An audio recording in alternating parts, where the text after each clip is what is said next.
Охрид е прекрасен град според мене за живење, можеби за млади луѓе не знам, но за луѓе со фамилии, за деца е прекрасен град.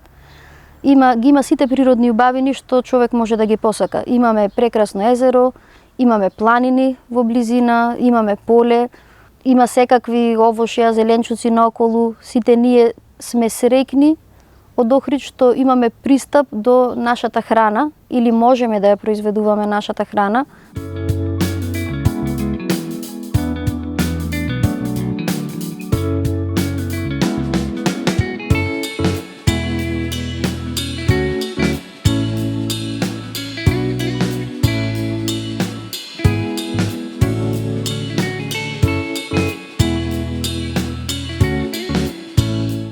Мислам дека луѓето тука некако го потценуваат земјоделието, производството на храна за сопствени потреби.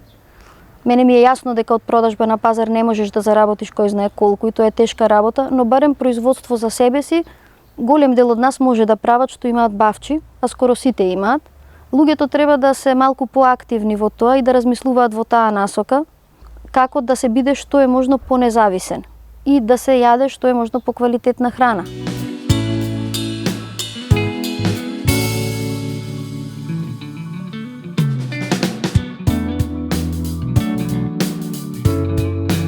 Не само за мене, мислам за било кој што е малку пообразован и некои поспецифични сфери. Значи, јас сум завршила политички науки, можам да бидам или дел од политика, такав официјално, од некоја државна општинска администрација или да бидам професор. Но овдека едноставно тие можности се многу ограничени. Знаеме како функционира вработувањето кај нас во тие државни институции. Ете, јас сум спровела 50 на проекти во период од 20 години, што е навистина огромна бројка.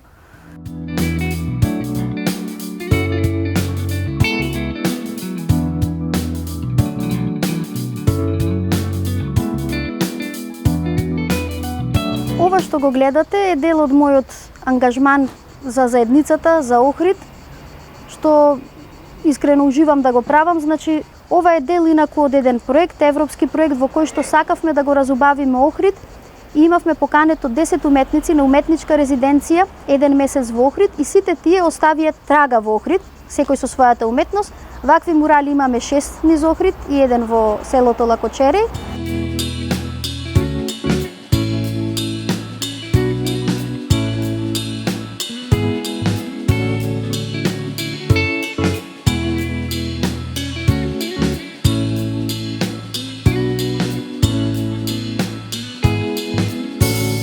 Значи, јас сум многу ограничена, бидејќи сум мајка на дете, помало дете така, треба да го носиш на школа, да го земаш од на школа и јас не можам никогаш да работам работа која што е 8 часа поврзана.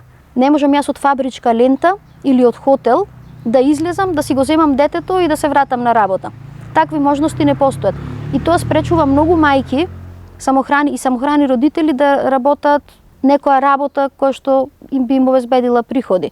Доколку би имало работа на час, би било многу полесно за луѓето како нас. И да сме осигурани, и да обезбедуваме приходи, и да можеме фамилиарните обврски да ги завршуваме. Сега тоа во Охрид не е можно.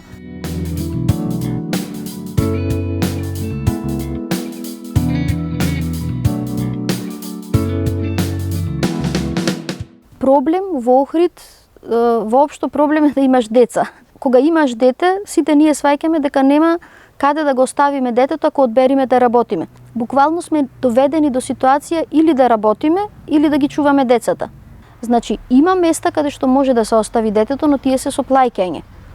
И ти треба пола плата да ја оставиш по тие едукативни центри, за да може да ти го чуваат детето соодветно да има некои активности.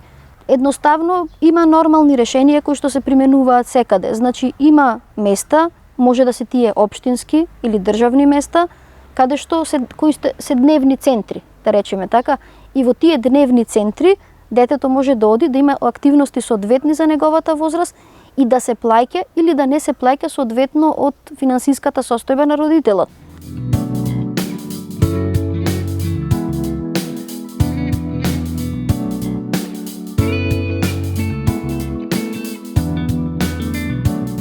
Јас сум тука железничка, Црногорци, има само едно мало игралиште, кој што се изгради и исто така за игралиштата самите граѓани не ги чуваат и кога се гради игралиштето треба да се осмисли начин да се одржува тоа. Гледаме дека се градат, се уништуваат и ништо после тоа. Би нагласила дека е многу важно велосипедски патеки и тротоари и пешачки патеки да има и во приградските населби. Сега регулиран е само центарот, Јане Сандански е регулирана, македонски просветители, значи тие централните улици. Но од овдека, од Кајмене, значи од железничка да отидеш до центар е ризично.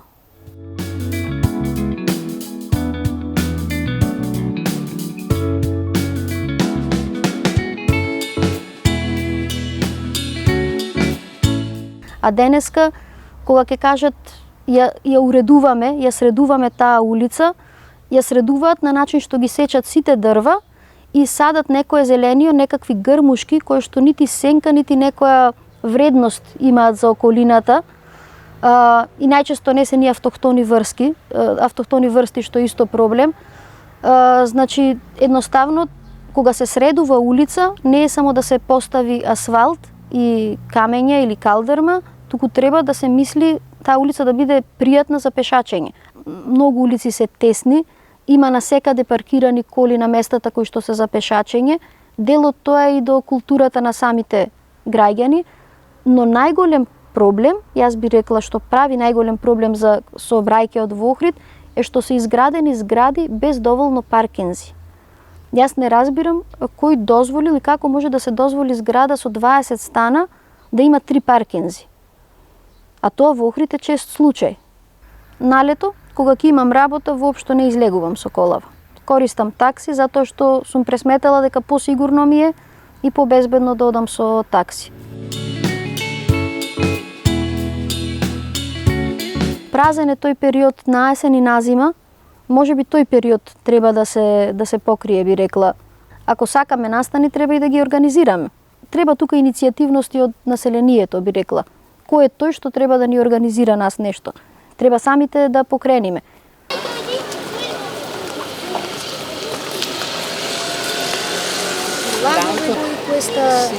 Questo terrazzo si che c'è, vedi questo panorama.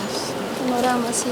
E così non ti disturba, sì, va bene. No, mi va bene, solo che se sapevo mi vestire. Io se hai notato ho messo la collana adesso. Знаејќи јазици, станав туристички водич.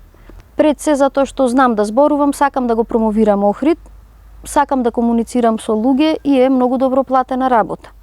Недостатокот е што не е стабилна работа, никогаш не знаеш дали ќе имаш или ќе немаш тури.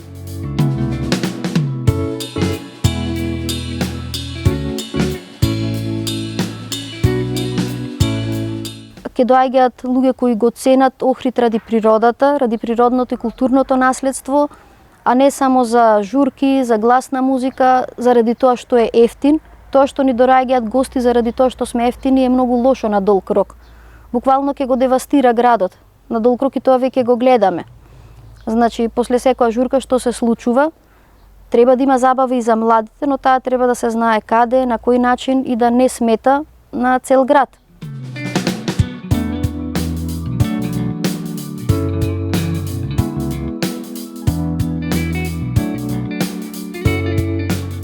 Јас се чувствувам како дел од природата и ако ја уништиме природата, ќе се уништиме себе си. Но луѓето не го сваќаат тоа, во моментот мислат, ај ќе направам пари, ај сакам глисер, ај сакам наместо 1 спрат куќа 10 спрата зграда да ја издавам и не мислат дека со тоа што го прават си го спречуваат на долг рок, го загадуваат воздухот, почвата и водата. И дека потоа залудни ќе им се сите тие пари со кои што нема да може да го купат воздухот, водата и почвата.